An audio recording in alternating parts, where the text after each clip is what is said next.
All right. We are on episode 2 of Brand Matters with your host, Drew Tyrell. And we have in the building today my brother, John Bourne. Can we please clap it up for John Bourne? Start over with me. Yeah, if y'all can't tell, man, this is my brother. So if we're not serious at some points in this interview, it's because we already know each other. But if y'all don't already know, this man done been across the world and back. I mean, he done so much shit. He done painted, I feel like, I don't even know how many square feet of a home in LA belonging to Blueface. He done painted thousands of women. He done painted stuff that's on, New York Stock Exchange. He done, tell some of the people about yourself, John Bourne, ladies and gentlemen. Ooh, I don't know where to start. Shit. I like the New York Stock Exchange, though. I like that, so we can talk about that. The crazy part about the New York Stock Exchange was social media. The power of social media is what made that happen. I was posting like 3 times a day on Instagram at the time. And it was this old guy named Peter Tuckman. Sorry to call you OP. I love you, man, but you're older. He reached out on Instagram and was like, yo, I saw your work. It's phenomenal. I've been wanting to do something with you. And he was working with my boy King Saladin already out of Philly. And he set it up where me, King Saladin, and another artist, Mr. E, we took a visit to the stock exchange. And at the time, I didn't own a suit. You know what I mean? I had to try to find like a nice button down and all that to be presentable. And we went up there for the tour. And all the artwork that was in the New York Stock Exchange at the time was like black and white pen drawings of what the stock exchange used to look like many years ago.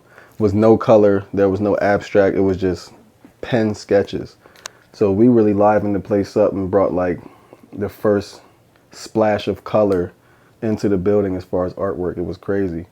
And I remember when I made the paintings, I was living in Vegas. I had to fly to New York to take the paintings over there, and I was late. The ceremony had started. I was just landing.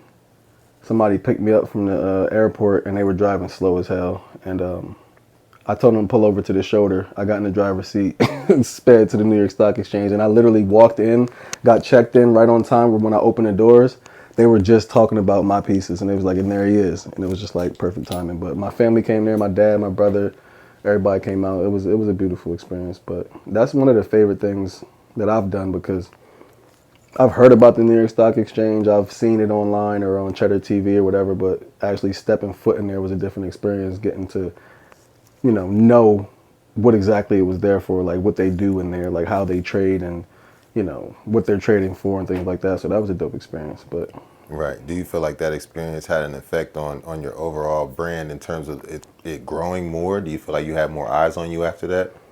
absolutely, 100%, because it's a whole nother outlet. People know me for, various things. So many different facets that I've jumped around. So starting at custom shoes. When I was painting custom shoes for all those years, if you saw me, they're like, that's the shoe guy. Transition to canvas, oh, that's the guy that does portraits. Transition to body painting, oh, that's the guy that paints tits. So that like opened up a whole nother avenue of clientele where people were able to like backtrack and see exactly what it was that I've done over the years, and kind of, it gave me a whole new market to explore with, a different demographic. Because with fashion, you're like looking for like hipsters or people that are like models or photographers. It's a certain type of demographic you get with that. But when you got a bunch of big wigs and suits, like it's crazy, because I thought that me doing body art at the time was going to hinder how they accepted me into the New York Stock Exchange, because I've seen it happen with other brands and stuff like that. So I'm like, man, this is like a corporate situation. I know for a fact I'm not going to bring this up or talk about this. Whole time, right after they introduced me, they gave the speech and unveiled all the paintings, right? Peter goes, damn, I don't know if I should tell this story, but fuck it, I'm telling anyway. He's like, John, come here real quick. And it's like six white guys in suits there, and they're standing there, and I'm looking, and I'm nervous. I'm like, damn, I don't want to say the wrong thing or whatever it may be. He's like, show him, John. And I'm looking at him like show him what? He's like, do it. I'm like, I don't know what you're talking about, Pete. Like, what are you saying? He leans and he goes, show him the tits. So I open my phone, I go to the page where I had all the body painted women at and shit. And like all their demeanors just changed immediately. Like I opened the Instagram, I showed them all the body art and they were like, oh, my man John. Now they dapping me up and I'm like, it's like I was accepted into that circle now because, I don't know, everybody likes tits, right? No, I think everybody can say that they do like tits, bro. Yeah. So I wouldn't blame anyone in that circle. One thing that you said earlier, you said before you went to that meeting, you didn't own a suit. No, I didn't own a suit. I feel like paint that picture of John before any of the stock exchange, before any of the body art, like before JOHNBORN. Like, how did you even become JOHNBORN in the first place? Like, where did John come from? Well, when I was painting in high school, I got a couple childhood friends that I used to paint with.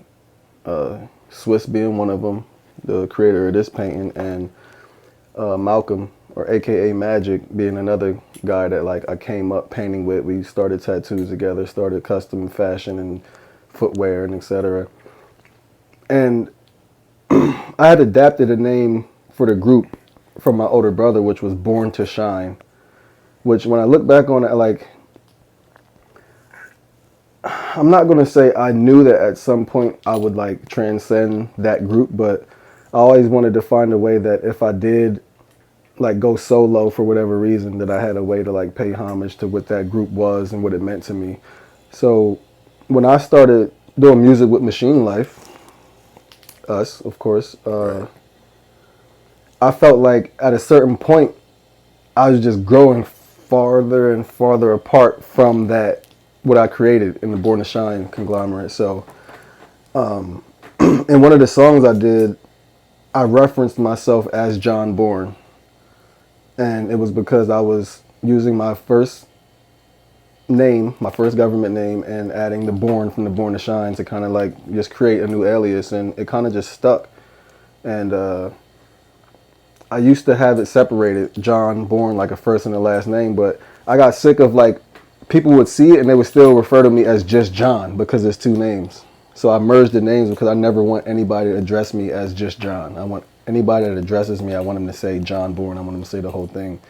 And I just felt like it was a good way for people to, for them to know, no matter whether we're going to be seeing each other as often as we was then, that, they was always, dear to my heart. We had something special that we created together. Mm-hmm. So that sounds like it was one of your first branding decisions then, the whole rebrand. So what were you calling yourself before JOHNBORN? J-Ro. You were calling yourself J-Ro. Where'd that come from? And people just gave me that name, just being around. It actually happened for my basketball team in high school when I was playing for the Cougars, JV. My boy Manny started calling me that, and initially I didn't like him calling me that.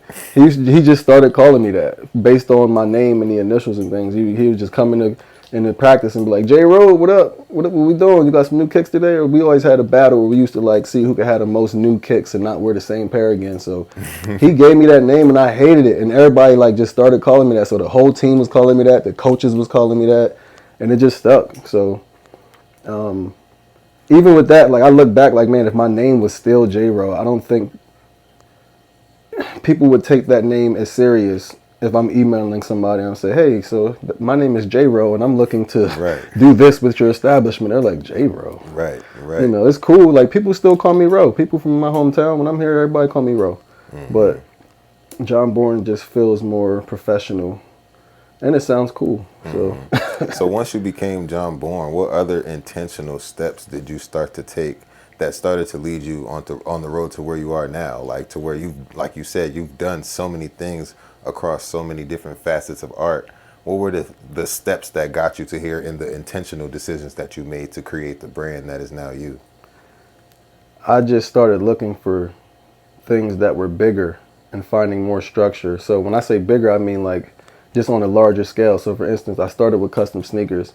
And at one point, I felt like I was hindering myself only doing custom sneakers. And I'm like, well, for me to be a fine artist, what exactly is it that I have to paint? And 9 times out of 10, all the fine artists that I've studied, they have canvas, like with the exception of like a Basquiat where he'll paint like a refrigerator door he found or a couch.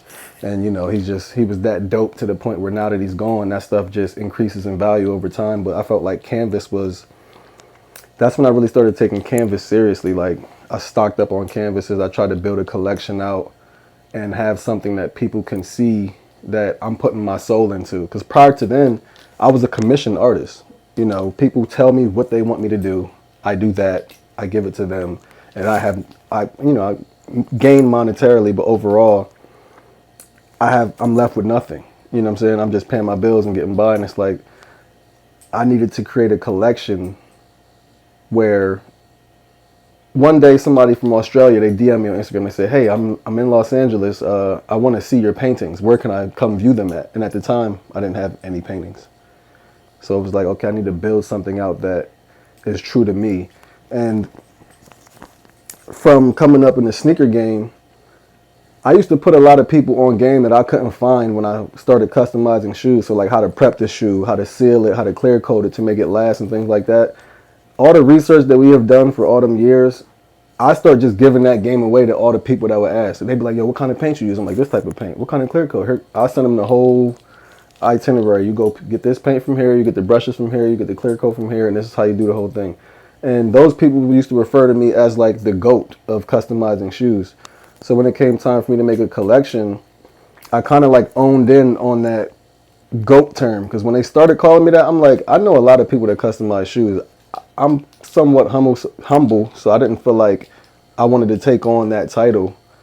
But when it came time to make an art collection, I'm like, yo, I'm actually going to play off of that. So I made the silhouette of a goat in a sketch. And I started putting that on canvas and then incorporating things that I felt like were the greatest things to me growing up to kind of tell a story. So when somebody comes and views this collection, they're looking at something that I created from my soul and not just a portrait somebody asked me to paint. So I would put like a Bart Simpson in a goat. I would put like a Spider-Man, a Venom, Rafiki from Lion King, like the stuff that we watch coming up that still resonate with us to this day. You know what I'm saying? So that's how I came up with the GOAT collection. But that's something I started to try to focus more on to kind of further the JOHNBORN brand per se. Yeah. I think all of that stuff is necessary when it comes to building a brand, because I feel like people don't understand, like I said, the intentionality that it takes to be so direct in becoming what you want to see yourself become. Because like I said, it had to take, first off, you had to have a vision for all of this stuff. Mm-hmm. So where did the vision even come from for you to become kind of like this mega artist, celebrity artist, where you're in so many different lanes? Like, at what point did you decide, like, okay, I'm not just going to do the canvases. I'm not just going to do the shoes. I'm going to do all of it. Like, I'm going to be a mega artist. Well, I mean, I've painted all my life. People always ask, like, when did you start painting? The first time I could recall painting was I was like 3 years old at a festival called the Capona in downtown Harrisburg. And they used to have a stand where you could buy a sculpture that was blank. And they would give you all the paint to, create on this sculpture. And I did it every year until I was like an early teenager. But I just wanted to segue that in because to answer the question, it's always been like a need for more. Like, so for instance, when I transitioned into canvas, I didn't want to paint sneakers anymore. Because I'm like, I want to be in Sotheby's. I want to be in these auction houses. I don't want to keep getting $200, $300, $400, $500, $600 to paint shoes. So what I started doing was I started telling people that the price of a custom shoe was $1,200 minimum, thinking that it would drive them away from getting it. And I would just like wean myself off of it slowly but surely. But the more that I told people that, the more people actually signed up to do it, to the point where I knew that I didn't want to necessarily stop doing it completely. I wanted to like cover all the grounds. You know what I'm saying? So I think that I still haven't reached the place where I know that I want to be when it comes to like magnitude of the things that I want to paint. But the first time that I painted a Rolls Royce was when I was like, okay, sky's definitely the limit. It doesn't stop at canvas. You know what I'm saying? Because of course a canvas can sell for millions of dollars, but a lot of the times that's based on the name the artist built. It has nothing to do with what's on it. Like, if I was Basquiat, I could take my handprint and put it on here and sell the canvas for 10 million, opposed to I could sit here and focus on this canvas for 3 years. It could be the most beautiful thing everybody saw, but if you don't know who I am, 9 times out of 10, you're not really going to get that max number in the realm of like a lot of these, you know, world-renowned artists or artists that are dead. You know what I'm saying? Because once you die, it's like, you know, game over. Especially if you had any type of buzz. Like, that's when artists really find their recognition. But when I painted the Rolls Royce, I'm like, okay, cool. I bought this canvas that I painted for $100 at Michael's. Somebody's trusting me with a canvas that's $350,000 prior to me putting paint on it. You know what I'm saying? So that inspired me to want to paint like a yacht, a jet, a building. You know what I mean? I was just trying to chase that max level where it's like when somebody sees that, they're like, yo, I've never saw nobody do that. I've never heard of anybody painting a jet. But that's one of my plans at some point, to paint a jet. I've achieved the yacht. I painted a mini yacht in Los Angeles a couple years back for a friend of mine now named Just Hustle. That was a dope experience. It was crazy doing it because it was on the water, and I was moving and I was working with that, but we figured it out. It was dope. But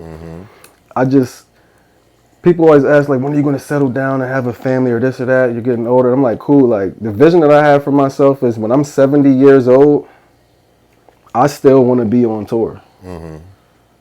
I want to at some point have like a greatest hits where they're like, yo, he made these classic songs, or he made these classic pieces, or this is what he does when he's on the road. The JOHNBORN experience, I want that to still be happening when I'm older. You know what I'm saying? I don't want to be like, oh, I want to retire by 60, 70 and just be chilling. I don't want to be chilling.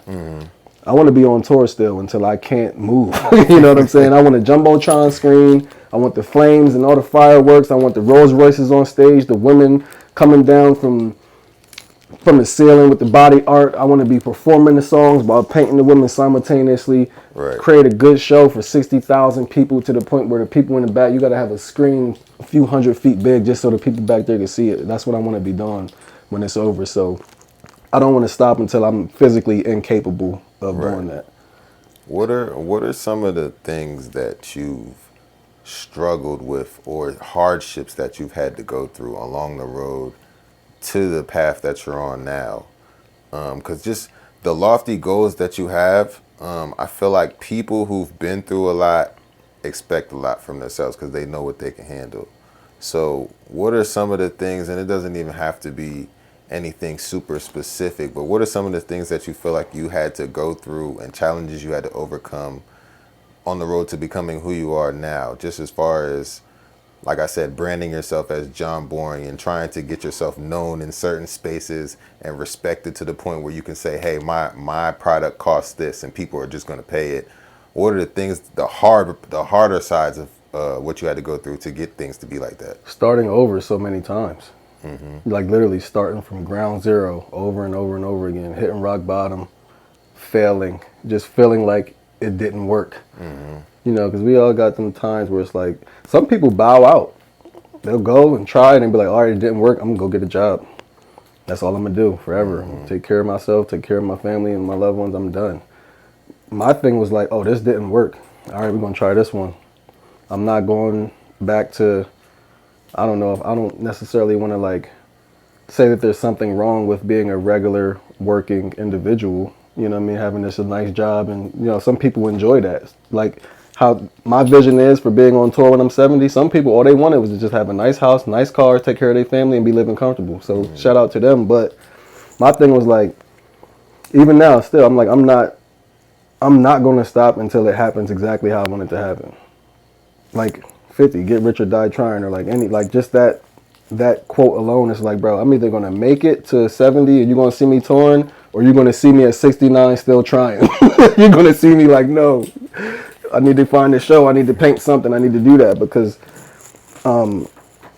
like I said, some people give up, and I had to like start from scratch so many times that it was like depressing, where I had to like fight my way out of being like, damn, maybe it's not going to work.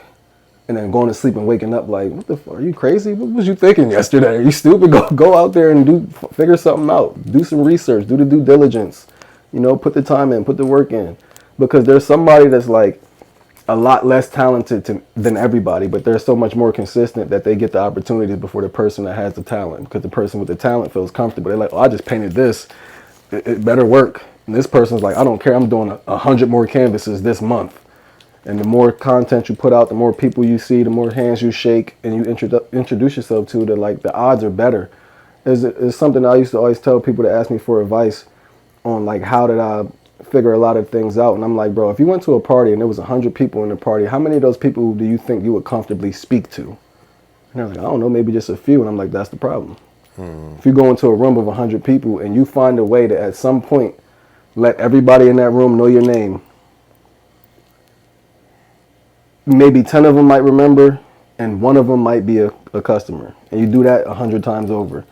Now you got 100 customers. You continue to do that. It's like word of mouth. If you're doing good work, if you're a respectable person, you're good to work with, you got a good attitude, positivity, humble, they're going to give you recommendations to another person. But I just had to start from scratch so many times that was like the main thing that had me like fucked up. Like when I left here, I went to Atlanta. I'm like, I want to get a record deal. I got an album. It's good. I need to figure it out. It didn't work in Atlanta. We was in the crib, didn't make enough money, got evicted. Like, damn, do I go back home? I'm like, nah. A girl named Mickey Shiloh in Los Angeles reached out and she's like, yo, I'm doing a show for my birthday in LA. Y'all should come out. We're like, how the hell we gonna get there? We broke. My boy got us some buddy passes through a friend of his. Go to LA. I see a palm tree for the first time. I see a beach for the first time. I'm like, I'm not leaving. At that time, I had like $30. I had a backpack with a couple of outfits and tattoo equipment. And by the grace of God, I was able to meet a few people that just like listened to my story, just like I'm telling now. Like, I left, I did this, I tried this, it failed. And it gets a lot more in depth than I can probably fit into just this one sitting, this one conversation. But me telling that story to a lot of the people over there, it opened up some doors with people like, welcoming me with open arms and wanted to see me win. So, I just had to fight my way out of that rut so many different times. That's probably like the most difficult thing I could think that I had to face in trying to see my vision like really come to life. Mm-hmm. I think one thing that stood out that you said was about how you said, how many people will you talk to if you're in a room with 100 people, how many people are you going to talk to? I feel like that is directly related to the brand that you've built for yourself. Like I'm one person that believes that if you don't have anything to talk to someone about, you're not going to talk to them about anything. So right. If you're in a room with 100 people, if you have a brand to sell like you do, then you can have a conversation that you can start with anybody. Hey, I do this. My name is this, blah, blah, blah. And I think you're in the specific case where your brand is your name. Right. JOHNBORN is the brand.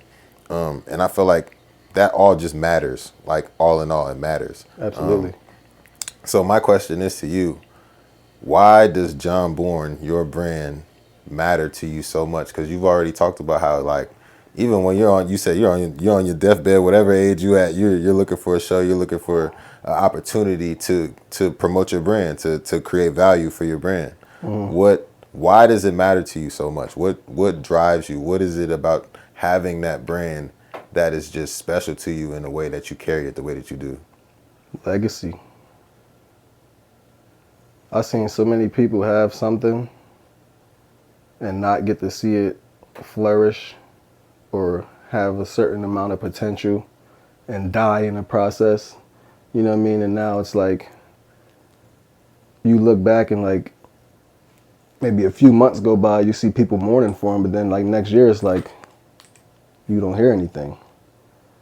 I can't imagine at some point I pass away and I'm just not infinite. You know what I'm saying? Like, Michael Jackson is infinite. Tupac is infinite. Basquiat is infinite. They're long gone. But you got kids that are learning how to moonwalk because of Michael Jackson that are 2 and 3 right now. Mike been gone forever. Things like Brenda's Got a Baby, like that's a timeless song. Like back in the days, like music was more timeless, of course, but these people left a legacy behind that, like, you can't fuck with. You can't change that. Like, the history is there. The foundation has been built, and forever, until, like, I don't know, the world completely ends as a whole, these people are going to be talked about. These people are going to be remembered. And while I am still here, like, I need to have a voice. You know what I mean? I don't want to not be able to influence things. Like, one of the reasons I didn't get a record deal is because they didn't like that I wanted to influence people to be positive. It is what it is. When I came up, like, we used to sit out front and we look at cars go by and we'd be like, oh, that's mine. Well, that's mine. Well, that's mine. We try to pick the best cars that we could just claim as ours, a Range Rover or whatever it may be. And 9 times out of 10, the people that were behind the wheel of those cars were dope boys. They were the niggas that had pounds of weed or crack or whatever it may be. So, like, at that point, I used to think, like, man, I never seen nobody working a regular job that came down the street in a Range Rover. They all got a Pontiac or like a beat down something, like a van, and it's always in the shop or it's always broke down. And like, but the people that sell drugs, they got the nice stuff. So I figured, okay, that's the lane I got to take. Until I was able to broaden my horizon a bit and realize, okay, I painted a shirt, and ironically, a crackhead bought the shirt. A guy named Randy that lived next door. Prior to then, I was just painting for fun. When he did that, I realized I could make money doing something other than what I think I should be doing because that's what I'm around. So in order for me to, like, inspire the people that are, like, just weird enough, and I say that because I'm, like, in the hood, it's like, if you like a nerd or you're smart or you do something that's not the typical thing, if you ain't a hooper or a football player or whatever, you kind of weird. Like, people called me weird because I wore clothes that actually fit back then. Because I painted in math class on sneakers and stuff. They're like, nigga, this nigga weird. But for those people that I could speak to, like, the more people that have their eyes on me or the more people that I can influence to follow a path that isn't just that. Because that's what they think they're supposed to be doing, but they got a talent or a gift that they're not exploring because they see the people that got the nice shit or the people that sell drugs. So I need to leave a legacy behind and be able to speak to those people while I am here. Right. I think that's the most beautiful way you could have responded to that question. I think that leaving a legacy is what all brands strive to do, honestly. Even if you want to call it like McDonald's, that's a legacy. Like, every brand that you can think of with strong brand identity, they left a legacy. People will always know them. So I feel like trying to align yourself with those type of things will take you far. And I hope that you continue to strive and go far. Honestly, I feel like we need to have a second episode for JOHNBORN because there's so much stuff that we didn't even get into, man. It's like, you kept mentioning the music. I wanted to get into the music, but you got so much on the art side that you didn't even touch either. So I don't know, maybe if you'll love to come back, we'd love to have you back for another episode. Oh, I'll be back.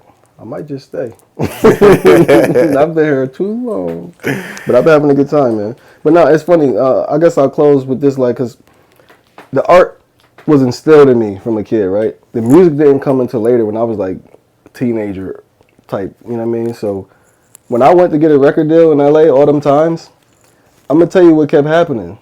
I used to want to, like, do everything at the same time. I want to get music, I want to get a deal, and I want to be doing art and this. And everybody used to say, pick one, and I didn't want to pick one. But the thing that naturally happened was I would go into these meetings with, like, an Atlantic or a Warner, and I would be there. I might have on some custom shoes or a custom shirt or something that I painted. And these people already knew me for art. You know what I mean? So the meeting would turn into them, like, wanting me to paint something for them or for the label or for their artists or for their kids. And I just had to roll with the punches. But yeah, we'll go into depth about that later. But it was just funny how, like, the art came full circle. Even when I was like, I want a deal right now. Like, the music is always gonna be in my heart, but the art is like my path, and it's my segue to familiarizing people with my music. Hence the reason that the JOHNBORN experience exists in the first place. But yeah. Right. One man, one brand. JOHNBORN. It's like one band, one sound. My dog, I just want to thank you again for stopping through. Absolutely, man. This has been episode 2 of Brand Matters with my dog, JOHNBORN. This is Drew Tyrell signing out. See y'all later. I appreciate you, brother.